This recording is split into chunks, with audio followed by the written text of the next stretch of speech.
Mais à votre avis, comment on peut faire pour que on arrive à faire vraiment cohabiter dans les forêts, dans les champs, les promeneurs avec leurs familles, avec leurs enfants et les chasseurs?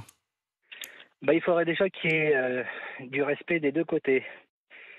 C'est-à-dire que moi, je vous explique justement, par rapport à tous les week-ends ce que je vis, c'est que, donc on chasse, c'est souvent que ça chasse sur mes terres, hein. J'ai 140 hectares de forêt qui m'appartiennent et donc tout est balisé bien sûr, un samedi et le dimanche on chasse dessus, tout est balisé à chaque chemin, comme quoi il y a une chasse en cours, que c'est une propriété privée, c'est interdit d'entrer. Mais bon, il y a quand même des randonneurs, des vététistes, des motards qui passent. Et donc, quand on les croise sur les chemins, donc, moi, tous les week-ends, j'ai tout le temps la même réponse, tout le temps, c'est: «La forêt est à tout le monde». Voilà ce qu'on me dit tout le temps: «La forêt est à tout le monde» et moi, je leur dis: «Écoutez, maintenant, je viens avec mon titre de propriété pour leur faire voir, pour leur expliquer». Donc je tombe sur des gens qui sont des fois compréhensifs et bon, et ils font demi-tour et puis d'autres qui veulent rien savoir donc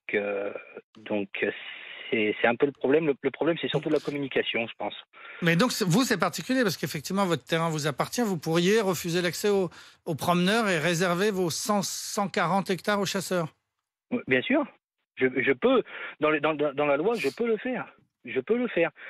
Le problème, c'est que moi, je leur dis, vous pouvez passer toute la semaine, du lundi au vendredi sans problème. Mercredi, même, c'est pas chassé, donc vous pouvez venir. Le samedi et dimanche, tout est balisé, justement, tout est fermé avec des barrières, en mettant bien qu'il y a une chasse en cours, mais les gens passent quand même. C'est là où il y a beaucoup de problèmes aussi.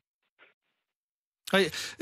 Geoffrey, vous avez envie de réagir à ce que vient de nous dire Stéphane? C'est particulier son cas. Tout à fait. Mais même dans n'importe où, moi je chasse dans le Nord et dans le Pas-de-Calais, il y a des forêts. Les forêts, on les paye quand même, faut pas l'oublier non plus. C'est que pour participer à une chasse en forêt, la journée, on la paye. Donc au bout d'un moment, comme on dit, il faut bien partager, mais nous, faut pas oublier que derrière, ça nous coûte, ça coûte de l'argent d'aller chasser aussi.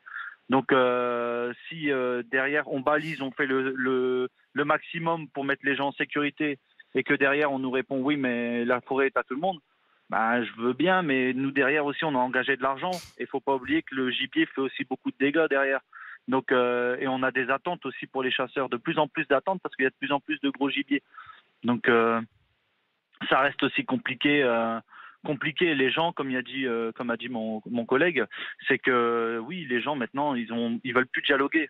C'est que on est souvent régulièrement insultés aussi, alors que bon, le dialogue est ouvert. Hein. Moi, je suis pas contre les antichats. C'est au contraire, moi, s'ils veulent dialoguer, je suis ouvert. Il y a pas de souci. Hein. Le dialogue est ouvert et il se poursuit sur RMC ce matin. Merci beaucoup Geoffrey et Stéphane, deux auditeurs chasseurs.